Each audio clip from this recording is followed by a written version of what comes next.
Honda Civic Type R. The Honda Civic Type R. Honda Civic Type R. What about Honda Civic Type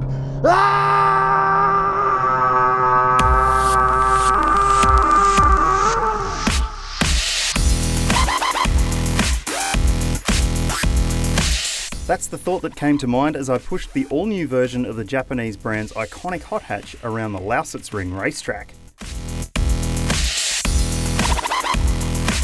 This potent new version, which is the fastest front-drive car on the planet based on times around the Nürburgring, was being put through its paces at yet another German track, by me.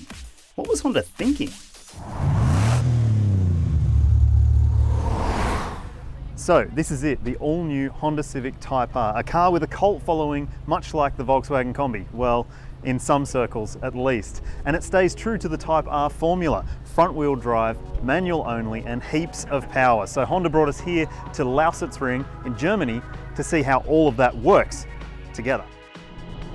With a 2-litre turbocharged VTEC 4-cylinder engine under the bonnet, it develops 235 kilowatts of power and 400 newton meters of torque. There's heaps of mid-range pull and, oddly for a turbo, a heap of high-end because VTEC, bruh. Aussie cars will have a little less power, 228 kilowatts, but every Type R is manual and front-wheel drive, hence my giddy squeal a little earlier on. So we're pretty much staying in third gear through here in comfort mode. There is a little bit of turbo lag that I can feel below about 3,000 RPM. But once you're above that, there's plenty to be had.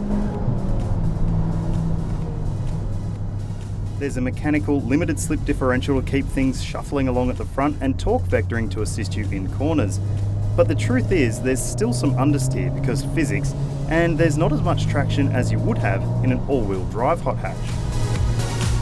To this point, I'd been driving in the comfort and sport drive modes, but now it's time to see what happened in the raciest mode, plus R.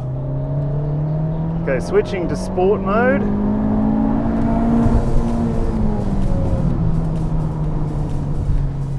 So there should be less body roll, less pitch, the adaptive dampers are stiffening up a little bit, steering will be a little bit tighter, and a little bit more power delivery, which should be helpful.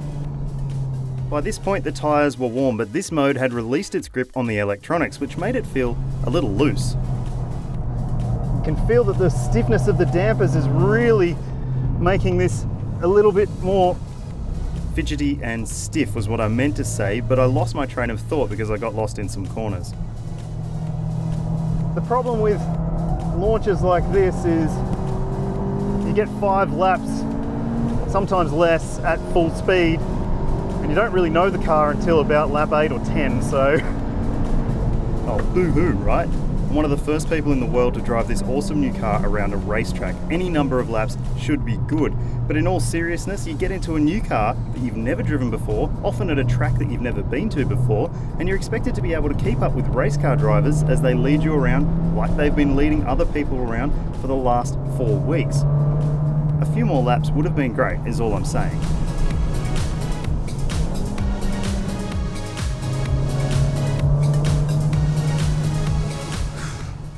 So we've established that it's a bit of a handful on the track, but we can't wait to see what it's like on Australian roads. You'll have to wait till October for our review of the car, and we can't wait to see how it stacks up against its hot hatch competitors.